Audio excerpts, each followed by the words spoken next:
বিসমিল্লাহির রহমানির রহিম। Honourable viewers, আসসালামু আলাইকুম। বিশ্বের যে যে প্রান্ত থেকে আমার বাংলা কোরআন পাঠ অনুষ্ঠানটি দেখছেন, ডিজিটাল বায়োকেমিক মেডিকেল সায়েন্স হসপিটালের পক্ষ থেকে ডক্টর স্টক টিভি চ্যানেলের সকল দর্শক শ্রোতাদেরকে জানাচ্ছি অভিনন্দন। আজ আমি পাঠ করব সূরা আল মুমিন, আয়াত 21 থেকে 30 পর্যন্ত। আয়াত 21। এ লোকগুলো কি আমার জমিনে ঘোরাফেরা করে না? ঘুরলে অতঃপর তারা দেখতে পেত এদের আগের লোকগুলোর কি পরিণাম হয়েছিল। অথচ শক্তি সত্তার দিক থেকে হোক এবং যেসব কীর্তি তারা এ দুনিয়ায় রেখে গেছে সে দৃষ্টি থেকেই হোক, জমিনে তারা ছিল এদের চাইতে অনেক বেশি প্রবল।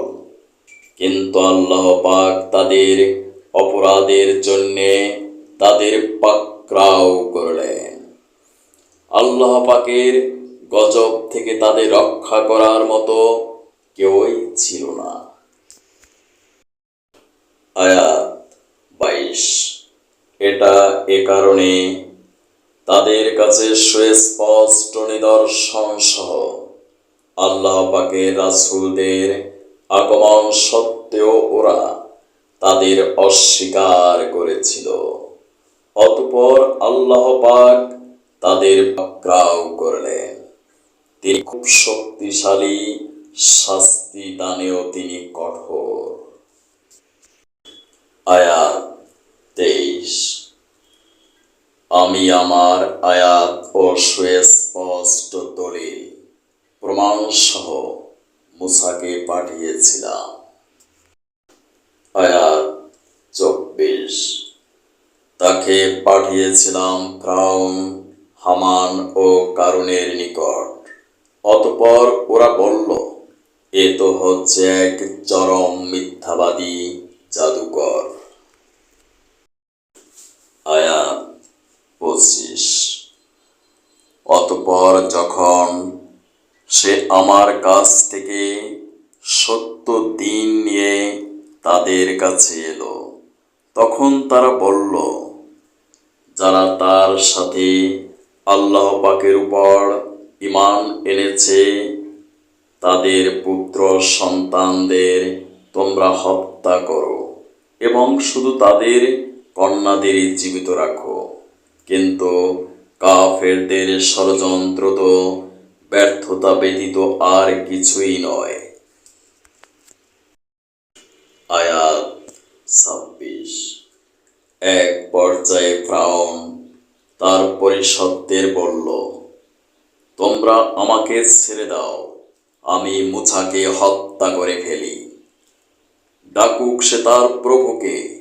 আমি আশঙ্কা করছি যে তোমাদের গোটা জীবন ব্যবস্থাই পাল্টে দেবে এবং ও জমিনেও নানা প্রকার বিপর্যয় ঘটাবে। আয়াত 27। মূসা বলল, প্রতিটি উদ্ধত ব্যক্তি যে হিসাব নিকাশের দিনকে বিশ্বাস করে না, আমি তার অনিষ্ট থেকে আমার প্রভু ও তোমাদের প্রভুর কাছে আগেই পানাহা চেয়ে নিয়েছি। আয়াত 28। একজন মুমিন ব্যক্তি, সে ছিল স্বয়ং ফিরআউনের গোত্রেরই লোক এবং সে ব্যক্তি নিজের ঈমান এতদিন পর্যন্ত গোপন করে আসছিল, সব শুনে বলল, আচ্ছা, তোমরা কি একজন লোককে শুধু এজন্যই হত্যা করতে চাও যে ব্যক্তি বলে আমার প্রভু হচ্ছে আল্লাহ পাক, অথচ সে তোমাদের প্রভুর নিকট থেকে সুস্পষ্ট দলিল প্রমাণ সহই তোমাদের কাছে এসেছে। যদি সে মিথ্যাবাদী হয় তাহলে তার এ মিথ্যা তো তার উপরই বর্তাবে। আর যদি সে সত্যবাদী হয়, তাহলে যে শাস্তির ব্যাপারে সে তোমাদের কাছে ওয়াদা করেছে, তার কিছু না কিছু তো এসে তোমাদের পাকড়াও করবে। অবশ্যই আল্লাহ পাক এমন লোককে সঠিক পথ দেখান না যে সীমা লঙ্ঘনকারী, মিথ্যাবাদী। আয়াত 29। সে বলল, হে আমার জাতির লোকেরা, এ জমিনে আজ তোমরা হচ্ছ ক্ষমতাবান, কিন্তু আগামীকাল আমাদের উপর শাস্তি এসে গেলে কে আমাদের আল্লাহর পাঠানো দুর্যোগ থেকে সাহায্য করবে? ফিরআউন বলল, আমি তো এ ব্যাপারে তোমাদের সে রায় দেব যেটি আমি ঠিক হিসেবে দেখাবো। আমি তো তোমাদের সত্য পথ ব্যতীত অন্য কিছুই দেখাবো না। আয়াত 30।